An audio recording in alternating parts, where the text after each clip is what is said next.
नमस्कार, मैं राष्ट्रपाल बोदड़े मेरे चैनल पे आपका स्वागत करता हूँ। सबसे पहले मैं आपसे एक रिक्वेस्ट करना चाहूँगा, अगर आप मेरे चैनल पे नए हैं तो प्लीज़ इस चैनल को सब्सक्राइब कीजिए, साथ में बेल आइकॉन का दबाइए और अपने दोस्तों के साथ भी शेयर कीजिए। एक नया चैनल है और इसे आपके सपोर्ट की बहुत ज़रूरत है। तो चलिए आगे बढ़ते हैं हमारे मेन पॉइंट इलेक्ट्रिक करंट पे। तो लास्ट वीडियो में हमने देखा था कि इलेक्ट्रॉन्स के फ्लो को या फिर इलेक्ट्रॉन्स के बहाव को हम इलेक्ट्रिक करंट कहते हैं, और इस इलेक्ट्रॉन्स को बहने के लिए, इलेक्ट्रिक करंट को बहने के लिए जो फोर्स चाहिए वो है वोल्टेज। तो लास्ट वीडियो में कुछ चीज़ें बताने की छूट गई थी, तो पहले हम उसे समझते हैं, फिर चलते हैं हमारे main point electric current actual में काम कैसे करता है। तो देखिए, हम सबको मालूम है कि कोई भी चीज़ मापने के लिए हमारे पास एक यूनिट रहता है। जैसे कि हम गेहूँ, चावल, आटा को किलोग्राम में मापते हैं, दूध को लीटर में मापते हैं, डिस्टेंस अगर है तो उसको हम किलोमीटर या फिर मीटर में मापते हैं।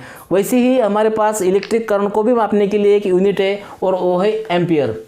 क्योंकि हम कहते हैं कि इलेक्ट्रिक करंट क्या है, एक इलेक्ट्रॉन्स का फ्लो, इसलिए हम इलेक्ट्रिक करंट को भी इलेक्ट्रॉन्स के फ्लो को ही ध्यान में रख के हम उसको मापते हैं। जैसे कि देखिए, अगर 1 एम्पियर अगर करंट है वायर में, अगर 1 एम्पियर अगर करंट बह रहा है, तो उसमें हम क्या बोलेंगे कि 625 के ऊपर ये 16 जीरो इलेक्ट्रॉन्स पर सेकंड, इतने इलेक्ट्रॉन्स इस 1 एम्पियर करंट में बह रहे हैं। इसको हम ऐसे भी लिख सकते हैं, 1 ampere is equals to 6.25 into 10⁻18 electrons per second. इसका मतलब ये है कि 1 एम्पियर करंट में इतने इलेक्ट्रॉन्स एक साथ पर सेकंड बहेंगे। तो इसीलिए जब हम कोई इलेक्ट्रिक वायर को या फिर अगर कोई वायर अगर कटा है, उसको अगर हम गलती से भी छूते हैं, तो 1 एम्पियर का भी अगर करंट अगर उसमें है, तो हमारे शरीर में इतने इलेक्ट्रॉन्स एक साथ एंटर करेंगे, प्रवेश करेंगे, और हमको ऐसा शॉक सा लगता है। तो ये तो हो गया इलेक्ट्रिक करंट का यूनिट जो है एम्पियर। और एक इसमें एक चीज़ है कि हमने कहा था कि जिस मटेरियल के अंदर फ्री इलेक्ट्रॉन्स है उसमें इलेक्ट्रिक करंट बहता है। लेकिन अभी यहाँ पे प्रॉब्लम ऐसी है कि कोई भी मटेरियल मतलब हर कोई मटेरियल में फ्री इलेक्ट्रॉन्स नहीं रहते। कोई मटेरियल ऐसे है, कुछ मटेरियल्स ऐसे है कि उसमें उसके जो इलेक्ट्रॉन्स है वो सारे के सारे इलेक्ट्रॉन्स अपने शेल में बिजी व्यस्त है, या फिर वो वहाँ पे सेटिस्फाइड है। उसको कितना भी बाहर का फोर्स मिलता है, एनर्जी मिलता है, तो वो अपना शेल को कभी छोड़ता नहीं है, वो कभी भी फ्लो वहाँ से होता नहीं है। हम कितना भी उसको वोल्टेज दे दे बाहर से, वो इलेक्ट्रॉन्स अपनी जगह कभी नहीं छोड़ता। इसका मतलब अगर इलेक्ट्रॉन्स अगर जगह नहीं छोड़ रहा, नहीं फ्लो हो रहा, तो इसका मतलब उसमें इलेक्ट्रिक करंट भी नहीं बह रहा है। तो ऐसे कौन से मटेरियल है, वो है प्लास्टिक है, वुड है, रबर है। तो ऐसे मटेरियल है जिसमें कोई भी फ्री इलेक्ट्रॉन्स नहीं रहता है, इसका मतलब उसमें कभी भी इलेक्ट्रिक करंट नहीं बहता है। और ऐसे मटेरियल्स को हम बोलते हैं इंसुलेटर्स। तो दूसरा है, देखिए, जिस मटेरियल में फ्री इलेक्ट्रॉन्स रहते हैं उनमें इलेक्ट्रिक करंट बहता है। जैसे कि देखिए, जो सारे मेटल्स है, कॉपर है, एल्यूमिनियम है, आयरन है, सिल्वर है, गोल्ड है, इन सब मटेरियल्स में फ्री इलेक्ट्रॉन्स रहते हैं। इसीलिए क्या होता है, जब हम इनको वोल्टेज देते हैं तो उनमें उनके अंदर जो फ्री इलेक्ट्रॉन्स वो बहते हैं, आगे बढ़ते हैं, और उनमें इलेक्ट्रिक करंट बहता है। तो इसमें हमने आज समझा कि इंसुलेटर क्या है, कंडक्टर क्या है। तो आगे बढ़ते हैं और समझते हैं कि इलेक्ट्रिक करंट एक्चुअल में काम कैसे करता है। तो देखिए, समझिए कि एक इलेक्ट्रिक वायर है जिसमें ये इलेक्ट्रिक करंट बह रहा है, और ये इलेक्ट्रिक वायर इस मशीन को, समझो कि ये फ्रिज है, वॉशिंग मशीन है, या फिर कोई भी हमारे घर का इक्विपमेंट है। तो ये इलेक्ट्रिक करंट, ये वायर क्या कर रहा है, इस इलेक्ट्रिक करंट को यहाँ पे लेके आ रहा है। जिस वायर में इलेक्ट्रिक करंट एक्चुअल में बह रहा है, या फिर जो इलेक्ट्रिक करंट लेके आ रहा है, उसको हम बोलते हैं फेज, और इसको हम रेड कलर से भी सर्किट में दिखाते हैं। तो फेज क्या है, फेज एक जिंदा वायर है, एक लाइव वायर है, जिसके अंदर एक्चुअल में करंट आ रहा है। लेकिन अभी क्या है, अगर सिर्फ एक वायर है जो करंट लेके आ रहा है, और उसको जब तक उसको बाहर जाने का रास्ता अगर नहीं मिलता, जब तक करंट आ रहा है और जब तक उसको बाहर जाने का रास्ता नहीं मिलता, तब तक ये करंट का ये जो वायर है या फिर ये जो करंट है, ये कभी भी अपना काम यहाँ पे नहीं कर सकता जब तक उसको बाहर जाने का रास्ता नहीं मिलता। तो अगर ये वायर, इसको हम इस मशीन को अगर अब यहाँ पे जोड़ भी देंगे, तो क्या होगा, इसको यहाँ से बाहर जाने के लिए कोई अगर यहाँ पे रास्ता नहीं है, तो ये इलेक्ट्रिक करंट यहाँ पे अपना कोई भी काम नहीं करेगा। तो इसलिए हम क्या करते हैं, इसको बाहर जाने के लिए एक दूसरा वायर भी यहाँ पे एक ऐसा जोड़ते हैं। और ये जो वायर रहता है जिसके थ्रू ये इलेक्ट्रिक करंट बाहर जाता है या फिर इसका ये आउटलेट है, इसको हम बोलते हैं न्यूट्रल। तो न्यूट्रल क्या करता है, ये जो करंट यहाँ पे आ रहा है, ये जो अपना यहाँ पे अभी एक यहाँ पे काम करने के बाद ये जो करंट यहाँ से बाहर जा रहा है, जिस वायर से बाहर जा रहा है उसको हम बोलते हैं न्यूट्रल।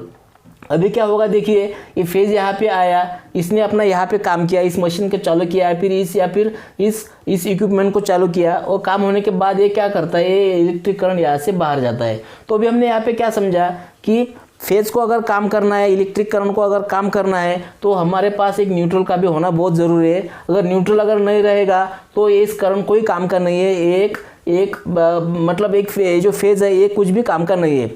जैसे कि देखिए, हम बहुत बार देखते हैं कि जो बाहर जो इलेक्ट्रिक वायर्स है उसमें बहुत बार हम देखते हैं कि पक्षी या फिर कौवे ऐसे बैठे हुए दिखते हैं हमको, लेकिन हमने देखा है कि उनको कभी भी शॉक नहीं लगता। क्यों? कि अभी समझो कि ये पक्षी यहाँ पे बैठा है,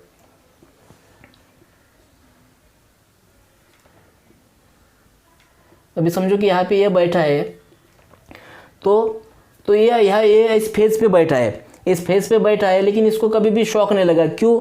क्योंकि ये इस करंट को बाहर जाने के लिए यहाँ पे कोई भी रास्ता नहीं है, इसलिए इस बर्ड को कभी भी शॉक नहीं लगता। लेकिन अगर ये बर्ड अगर गलती से भी इस न्यूट्रल को अगर टच करता है, तो क्या होगा, ये जो फेज है, फेज को बाहर जाने के लिए यहाँ पे रास्ता मिल जाएगा और इस पक्षी के बॉडी के थ्रू ये बाहर निकल जाएगा और ये बर्ड यहाँ पे मर जाएगा।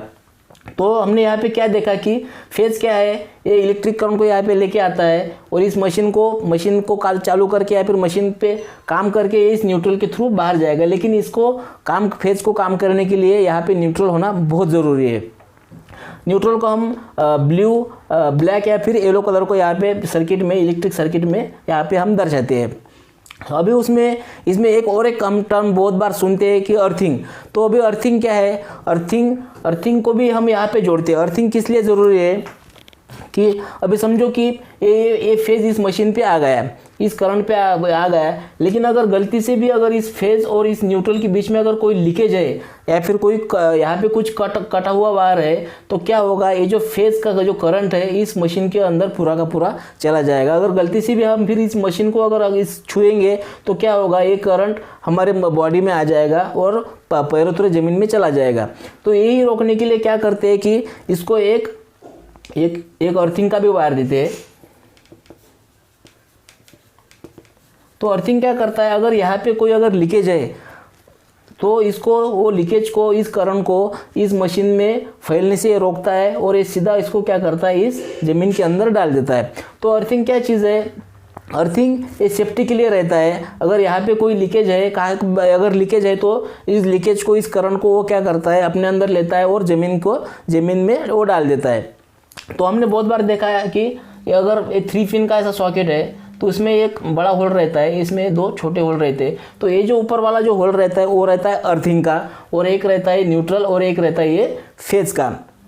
तो उम्मीद करता हूँ आपको ये इलेक्ट्रिक करंट का जो मेन कंसेप्ट है या फिर जो मेन टर्म्स है इसमें आपको समझ में आया होगा।